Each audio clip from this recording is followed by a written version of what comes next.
नमस्कार, मैं कृष्णा धरवान आप सभी का स्वागत करता हूं द लोक विचार में, जहां सब रख सके अपने विचार। वो चैनल है द लोक विचार। इस समय हमारे देश में सियासत गरमाई हुई है। अभी हम मुद्दा है नई पेंशन स्कीम और पुरानी पेंशन स्कीम का। मैं आपको पहले ये बता दूं कि हमारे साथ मौजूद हैं देवेंद्र प्रसवान जी। मैं उनका स्वागत करता हूँ और चाहूँगा कि वो अपने बारे में कुछ कहें। सर, मैं डॉक्टर देवेंद्र सिंह फरसवान, महामंत्री गढ़वाल मंडल, पुरानी पेंशन स्कीम NMOPS की जो लड़ाई लड़ी जा रही है उस संगठन का मैं महामंत्री हूं। और 2004 में जो भारत सरकार द्वारा जो पुरानी पेंशन कर्मचारियों को मिलती थी उसको बंद करके नई पेंशन NPS योजना लागू कर दी गई। उसके बाद 25 अगस्त को 2024 को उस पेंशन को भी बंद करके NPS को बंद करके UPS यूनिफाइड पेंशन स्कीम लागू कर दिया गया और जिसके हम विरोध में लगातार आंदोलनरत रहते हैं। तो जैसे कि इस समय हमारे साथ सर ने बताया, देवेंद्र प्रसवान जी ने, कि वो जो है पुरानी पेंशन को वापस लाना चाहते हैं और जो नई पेंशन है यूनिफाइड पेंशन स्कीम उसकी बहाली में है। तो सर, मैं ये पहले एक बार तरीके से आपसे पूछना चाहूँगा कि पुरानी पेंशन स्कीम को वापस लाने की मांग क्यों बढ़ रही है? पूरा देश इस समय जो है पुरानी पेंशन स्कीम को वापस लाना चाह रहा है, तो इस पर आपकी क्या राय है? देखो, पुरानी पेंशन एक बुढ़ापे की लाठी थी और एक सामाजिक सुरक्षा कवच थी। पुरानी पेंशन स्कीम में एक जीने के लिए और जो बुढ़ापा का सहारा होता है उसमें पूरी व्यवस्था सरकार ने रखी थी। पुरानी पेंशन योजना एक ऐसी योजना थी कि जब सरकारी कर्मचारी 60 वर्ष या अपनी सीमा पे नौकरी छोड़कर चलता था, घर वापस आता था, सेवानिवृत्त होता था, तो उसको जो उस समय पेंशन मिलती थी, उस समय रिटायरमेंट पे उसका 50% प्लस DA ये मिलकर उसको पेंशन मिल जाती है। उदाहरण के लिए माने आगे किसी की 1 लाख रुपया तनख्वाह है, तो अगर वो सेवानिवृत्त हो रहा है तो उसका 50% 50,000 प्लस DA उसमें, तो वो उसकी सुविधा मिलती थी जो उसके बुढ़ापे की क्या सहारा होता था। तो सर, आप ये मानते हैं कि जो पुरानी पेंशन स्कीम थी, जो कहे तो पेंशन स्कीम जो है वो बुढ़ापे में एक लाठी के तौर पर इस्तेमाल है, लेकिन NPS का विरोध किया जा रहा है पूरे देश में, और आपको क्या लगता है कि यह वित्तीय आत्मनिर्भरता और निवेश का अवसर देता है हमें, तो फिर भी आप इसके खिलाफ होंगे NPS के? नहीं, देखो, आप इस चीज़ को आप माप नहीं सकते हैं कि ये जो है आर्थिक व्यवस्था इससे सुधरेगी। देखो, हमारे देश की सरकारें और हमारा देश आज भी विकास के पथ पर है और हमारे देश की सरकारें, वर्तमान सरकारें तो बार बार कहते हैं कि हम दुनिया के तीसरे नंबर की आर्थिक शक्ति बन गए हैं। तो उस समय जब इस देश को एम्स की ज़रूरत थी, उस समय जब इस देश को सड़कों की ज़रूरत थी, जब इस देश को बड़े इंस्टीट्यूट की ज़रूरत थी, उस समय पुरानी पेंशन की व्यवस्था थी। आज जब हमारा देश इस विकास के पथ पर है और आज हम कह रहे हैं कि हम पुरानी पेंशन नहीं दे सकते हैं, इसमें पूरा घालमेल ये है कि पुरानी पेंशन में जो कर्मचारियों का EPF फंड है जो है वो है, उसका अभी तक पता नहीं। एक FDRA जो इसके लिए एक संरक्षक बॉडी बना रखी है उसका भी पता नहीं है। हमारे कर्मचारी आज रिटायर हो रहे हैं जो नए पेंशन वाले हैं, अगर किसी की तनख्वाह 1 लाख रुपये है तो उसको मात्र 2-3 हज़ार रुपया, 4,000, ज़्यादा से ज़्यादा 5,000 पेंशन के रूप में मिल रही है। तो वो क्या करेगा उसमें? माने एक जब उसको ज़रूरत है अपने जीवन के पालन के लिए, उसकी व्यवस्था की ज़रूरत है। आपने देखा होगा कि जब 60 वर्ष पार कोई व्यक्ति मिल जाता है तो सरकार ने उसे बुढ़ापे पेंशन की व्यवस्था कर रखी है ना, वृद्ध पेंशन उसे मिलती है। तो आप हमारी पेंशन क्यों कम कर रहे हैं भाई? क्यों उसको, कहाँ वो पैसा जा रहा है? लड़ाई इस बात की है। सर, जैसा कि आपने कहा कि 60 वर्ष के बाद जो पेंशन मिलती है उसे रोका जा रहा है। अगर हम चाइना का उदाहरण लें या फिर जापान का उदाहरण लें, तो वहाँ पर भी लोग 60 वर्ष के बाद जो है सेवानिवृत्त होते हैं, लेकिन वहाँ की अगर देखी जाए और तुलना की जाए अगर भारत से, हमारे देश के लोगों से, तो 60 वर्ष के बाद जो है वहाँ पर भी लोग कार्य करने को इच्छुक रहते हैं। जापान में हो गया, चीन में हो गया, जो हमारा पड़ोसी मुल्क है। तो क्या फिर भी वहाँ के भी लोग बुजुर्ग होते हैं, उन्हें भी पेंशन की ज़रूरत है, लेकिन वो कहते हैं कि हम अपने देश को आगे बढ़ाने के लिए अब भी काम करने को तैयार हैं। वो स्वरोजगार करते हैं, छोटी सी दुकान खोलते हैं और कहते हैं कि हम जो है स्वयं काम करेंगे। तो क्या हमारे देश के लोग ये काम नहीं कर सकते हैं? क्या हमारे देश के लोग इतने कमज़ोर हैं? तो इस पर आपकी क्या राय है? क्यों नहीं कर सकते हैं? देश के लोग काम कर सकते हैं, बरसते उसको वो सुविधा दी जाए। आपने अभी विदेशों की बात की, तो विदेशों के लोगों को पूरी सुविधा है कि वो नौकरी के साथ साथ अन्य कोई काम कर सकता है। हमारे यहाँ नौकरी के साथ कोई काम कर दे, इनकम टैक्स घर में पहुँच जाएगा और उस पर कार्रवाई हो जाएगी, तो नौकरी के साथ दूसरा काम क्यों कर रहा है? तो दूसरे देशों में ये सुविधाएं हो सकती है, लेकिन हमारा देश जो मैं ये कह रहा हूँ कि जब हमारे देश में ये ज़रूरत चीज़ों की ज़रूरत थी, बड़े बड़े इंस्टीट्यूट की, अभी मैंने कहा एमसी की ज़रूरत थी, हॉस्पिटल की ज़रूरत थी, स्कूलों की ज़रूरत थी, सबकी ज़रूरत थी, तब इस देश की व्यवस्था पुरानी स्कीम पे चलती थी। नई स्कीम का जो हिसाब किताब है उसका अभी कर्मचारियों को पता नहीं है। एनपीएस ये लाए, new pension scheme. New pension scheme में इन्होंने व्यवस्था की कि आपका जो फंड कट रहा है उसका हम जो है, जो आपका बचा हुआ लास्ट में जो भी आएगा तो उसका 100% में से 60% आप निकालेंगे और 40% वो सरकार के खाते में रहेंगे।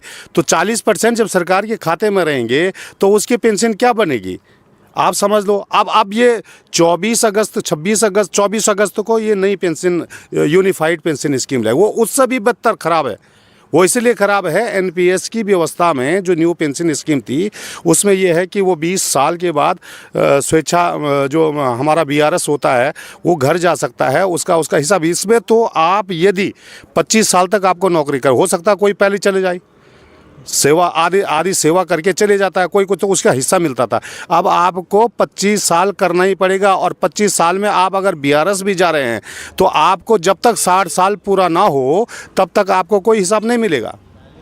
तो ये कहाँ का वो है, जब आपको 60 साल और इस बीच उसे जीने का जो वो कौन उसका जिम्मेदारी लेगा। तो ये सरकार की ये घोल डोल नीति है और हम चाहते हैं कि जो हमारा जो फंड है वो पारदर्शिता से आगे आए। और दूसरी बात ये है, आप हमको तो कह रहे हैं कि ठीक है कर्मचारी ये मांग कर रहे हैं, यहाँ का प्रतिनिधि अगर विधायक एक बार विधायक बन जाए और 5 बार विधायक बन रहा हो तो 5 बार उसे पेंशन मिलती है और उसके बच्चों को पेंशन मिलती है। वैसे ही सांसद अगर एक बार जीत जाए तो उसको पेंशन मिलती है, उसके बच्चों को पेंशन मिलती है। भाई अगर सरकार से हमारी ये मांग है, अगर ये पेंशन योजना अच्छी है तो इस पर अपने नेताओं पर लागू करो, अपने विधायकों पर लागू करो, अपने सांसदों पर लागू करो, खुद अपने पर लागू करो। अपने आप में तो कह रहे हैं कि ये ठीक नहीं है, हमारा चलेगा। कर्मचारियों के जो 60 साल वहाँ काम करता है और अंत में जब वो घर जाता है उसको बोलेंगे तुम्हारी पेंशन नहीं मिलेगी। तो ये दोहरी नीति तो कम से कम देश में नहीं होनी चाहिए। सर जैसे कि आपने कहा कि ये दोहरी नीति नहीं होनी चाहिए, आप इसके खिलाफ़ हैं, बहाली पे हैं, आप चाहते हैं कि यूनिफाइड पेंशन स्कीम या फिर नई पेंशन स्कीम कहे तो नहीं लाना चाहते। तो इसकी शुरुआत कब हुई, आप लोग संगठित कैसे हुए? आपने कहा कि आप गढ़वाल की तरफ से आप इसके खिलाफ़ हैं, तो आप कैसे जुड़े इससे और कैसे वह एक अनेकता में एकता कैसे बन गई, मैं ये पूछूँगा। देखो 2004 में ये न्यू पेंशन स्कीम लागू हुई थी तत्कालीन अटल बिहारी वाजपेयी एनडीए सरकार में। उसके बाद 2009 में 12 में मनमोहन सरकार ने इसे पूरे देश पे थोप दिया। तो दोनों गुनाहगार हैं, दोनों सरकारें इसमें गुनाहगार हैं। तो इस सरकार 2005 में उस समय कोई एनपीएस का कर्मचारी था नहीं जो हम आंदोलन करें, अपना विरोध करें, प्रकट करें, उस समय कोई था नहीं। धीरे धीरे जब इसकी तादाद बढ़ती गई, आज कम से कम करोड़ों कर्मचारी जो है इस दायरे में है। तो आज उन्हें लगता है कि हमारे जो है साथ अहित हो रहा है, हमारे बुढ़ापे की लाठी छीनी जा रही है। तो हम लोगों ने एक संगठन बनाया NMOPS, नेशनल मूवमेंट जो चल रहा है इसमें। और तो इसके विजय बंधु जी, हमारे आदरणीय विजय बंधु जी इसके राष्ट्रीय अध्यक्ष है, जो लगातार इस पर संघर्ष कर रही है। और 1 अक्टूबर 2023 को दिल्ली रामलीला मैदान में संभवतः इस देश की आज तक की सबसे बड़ी क्रांति हुई होगी, जिसमें इतने कर्मचारी, कम से कम 25-30 लाख कर्मचारी उस रामलीला मैदान में जुटे थे। सरकार ने उस दबाव में ये यूपीएस व्यवस्था आज लाई। तो हमारा ये संगठन लगातार पूरे देश में, उसमें रेलवे हैं, उसमें अर्धसैनिक बल है, उसमें सारे विभाग के कर्मचारी, शिक्षक और अधिकारी सब लोग जुड़े हुए हैं। और ये लड़ाई हम सब के लिए लड़ रहे हैं, हम तो अपने लिए नहीं लड़ रहे हैं। हम तो कह रहे हैं कि जो सैनिक, जो अर्धसैनिक इनकी देश की सेवा में है और नेताओं की सेवा में, इन मंत्रियों की सेवा में है, उसको भी आपने उसी दायरे में रखा है। हम तो उसके लिए भी संघर्ष कर रहे हैं कि भैया कम से कम जो तुम्हारी सेवा कर रहे हैं, जो तुम्हारी रक्षा कर रहा है, जीवन की रक्षा, उसके लिए तो सोचो। तो ये दुगली नीति है सरकारों की कि जो है जनप्रतिनिधि जो है वो पेंशन में रहे और जो कर्मचारी है वो 60 साल के बाद वो धक्के खाते रहे। तो इस प्रकार से ये संगठन बनाया गया NMOPS। विजय बंधु जी हमारे राष्ट्रीय अध्यक्ष है, प्रदेश अध्यक्ष हमारी जीतमणि पैनोली जी है और तमाम ब्लॉक तक हमारी कार्यकारिणी है और जो लगातार हम विभिन्न कार्यक्रमों से सरकार को संदेश देते रहते हैं। तो सर आपने जो ये जो आपने संगठन बनाया है, इस पे आपने जब बनाया होगा तो आपने जो मिलकर एक चिट्ठियाँ भी भेजी होंगी, पत्र भेजे होंगे सरकार को, क्या उन्होंने इस पर काम किया या फिर कभी सोचा है उन्होंने कि इस पर काम करेंगे? आप लोगों को क्या लगता है कि काम होगा भी या नहीं होगा? देखो, इस विषय में चिट्ठियां तो जाती है, खैर जब संघर्ष होगी तो चिट्ठियां जाएगी, लेकिन कई बार लोकसभा राज्यसभा में इस पर प्रश्न उठे, कई विधानसभा में इस पर विचार रखे गए हैं और कई सरकारों ने, आप हिमाचल की सरकार देखें, आप ये पंजाब में सरकार देखें, बंगाल में तो ऑलरेडी ममता बनर्जी ने तो इसको तो कभी स्वीकार किया ही नहीं, वो पुरानी पेंशन अपने कर्मचारियों को दे रही है अभी तक भी।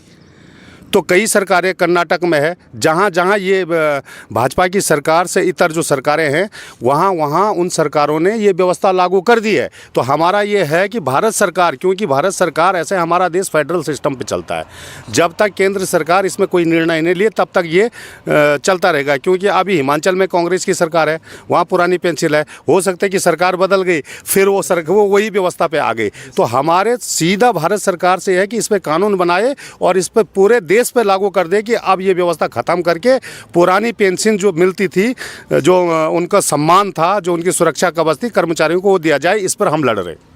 सर, क्या आप एनपीएस के आप सभी जो हैं एनपीएस के विरोध में हैं, पर क्या आपको लगता है कि एनपीएस में आपकी मांगों के अनुसार कोई सुधार करके इसे नया स्वरूप दिया जा सकता है? देखो, हमारी एक ही मांग है, सिर्फ पुरानी पेंशन। ना हमें एनपीएस चाहिए, ना हमें यूपीएस चाहिए, इसको और भी सरकार दूसरा रूप दे दे वो भी हमें नहीं चाहिए। हमारी मांग है सिर्फ और सिर्फ ओल्ड पेंशन स्कीम, पुरानी पेंशन स्कीम, जिससे हम सम्मान से जीते थे और जिससे हमारा जीने का एक माध्यम था, हमारी बुढ़ापे की लाठी थी। हम उससे नीचे कहीं भी समझौता करने वाले नहीं। सर, क्या आपने इसके लिए सुप्रीम कोर्ट में याचिका दायर की है या फिर अभी इंतज़ार है कि जब तक आ नहीं जाता ये कानून तब तक वेट करेंगे इसका? नहीं, इसमें ऑलरेडी कोर्ट में ये मामला गया है, अर्धसैनिक बलों का मामला कोर्ट में गया। हाई कोर्ट ने उसे कहा है कि सरकारों को कहा है कि इनकी पेंशन बहाल किया जाए। लेकिन सरकार, देखो हमारे देश का दुर्भाग्य है कि जब कोर्ट ये है तो सरकार खुद उस फैसले के खिलाफ सुप्रीम कोर्ट गए, हम नहीं गए। हमारे उसमें तो ये अर्धसैनिक मामलों के बोले बीएसएफ के मामले में ये फैसला आ चुका है।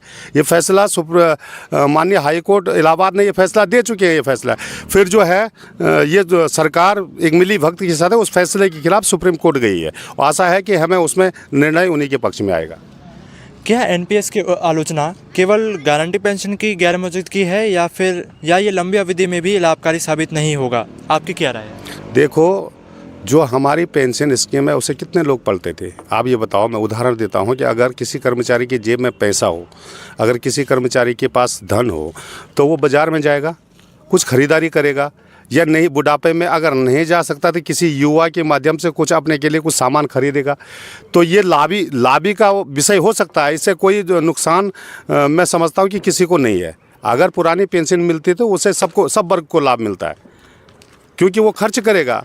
अगर उसके पास है ही नहीं तो उस पैसों का हमें पता ही नहीं है कि अभी तक हमें ये पता नहीं कि हमारा वो फंड जा कहाँ रहा है, कहाँ है, किस रूप में है, क्या है। पुरानी पेंशन में कम से कम जीपीएफ से लोन निकाल सकते थे आप, कुछ अपनी सुविधा करके। तो अब हमें पता ही नहीं है कि हमारा जो कट रहा है वो कहाँ गया है, किसके पास है, वो है कि नहीं है, क्या गारंटी है उसकी, कुछ नहीं है। जहाँ पर हम रह रहे हैं और केंद्र में जो है बीजेपी की सरकार है, एनडीए की सरकार है, और उत्तराखंड में भी बीजेपी की सरकार है, तो एक तरीके से अगर हम इसे कहें तो डबल इंजन की सरकार है। तो क्या आपको लगता है आपका जो संगठन बना है वो एकत्रित रहेगा और विजयी होगा, या फिर आधे में ही ये जो है टूट जाएगा, जिस तरीके से भगत सिंह के साथ हुआ था, अपने ही लोगों ने गद्दारी की थी? क्या आपको लगता है कि आपके साथ ही कुछ गद्दार निकलेंगे इसमें? इसके लिए लगातार प्रयास भी हो रहे हैं। ये नहीं है कि ये नहीं है, क्योंकि जब कोई संगठन बनता है तो उसको तोड़ने का प्रयास होता है, लोग तोड़ भी रहे। कई संगठन उसके पीछे पैरेलल संगठन खड़े कर दिए सरकार ने या सरकार के लोगों ने, ताकि एनएमओपीएस की शक्ति कम हो। लेकिन विजय कुमार बंधु जी इसमें लगातार लड़ रहे हैं। विजय कुमार बंधु जी के संघर्ष से आज सारे देश के कर्मचारी एक मत पे है कि उन्हें सिर्फ पुरानी पेंशन चाहिए, और ये संगठन टूटेगा नहीं, झुकेगा नहीं, क्योंकि संगठन ने कसम खाई है कि जब तक पुरानी पेंशन बहाल न कर दिए तब तक वो चैन से नहीं रहेंगे। अब तो इस संगठन की ताकत और बढ़ रही है, क्योंकि मैंने आपको कहा था कि जब ये पेंशन लागू हुई, न्यू पेंशन एनपीएस, तब एक भी कर्मचारी हमारे थे नहीं, और आज हमारे करोड़ों कर्मचारी है। यानी कि कितनी बड़ी ताकत है। कि अगर कर्मचारी ने इस पर अगर एक ऐसा आंदोलन तय कर दिया, निर्णय ले लिया, तो सरकार का जीना मुश्किल हो जाएगा, सरकार असमंजस में पड़ जाएगी, सरकार गिर न जाए। तो कर्मचारी अभी अपने दायरे में रहकर इस आंदोलन को कर रहे हैं, क्योंकि कर्मचारियों की एक सीमा है कि वो सरकार के सीधा खिलाफ नहीं जा सकती है। लेकिन जिस दिन अगर लगेगा कि सरकार कर्मचारियों के खिलाफ निरंतर षड्यंत्र करे, तो एक दिन टूल डाउन, पेन डाउन और जो आंदोलन होते हैं कर्मचारियों के, अगर उस पर वो आ गई तो तब सरकार की स्थिति खराब हो जाएगी।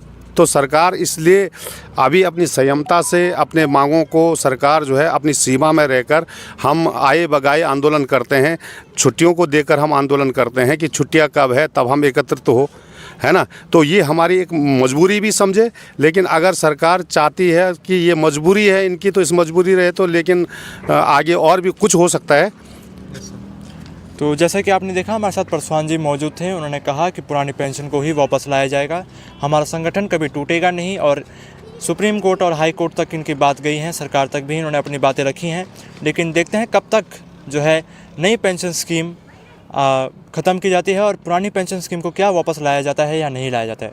हम अंत में यही कहूँगा मैं आपसे, आप सभी लोगों से, कि आपके हिसाब से, जो हमारी जनता इस समय देख रही है, आपके हिसाब से कौन सी पेंशन स्कीम ज़्यादा बेहतर है, ओल्ड पेंशन स्कीम या फिर न्यू पेंशन स्कीम, कौन सी बेहतर है? आप इसे हमारे कमेंट सेक्शन में ज़रूर बताएं। फिलहाल के लिए मुझे दीजिए इजाज़त। आप देखते रहिए द लोक विचार। धन्यवाद।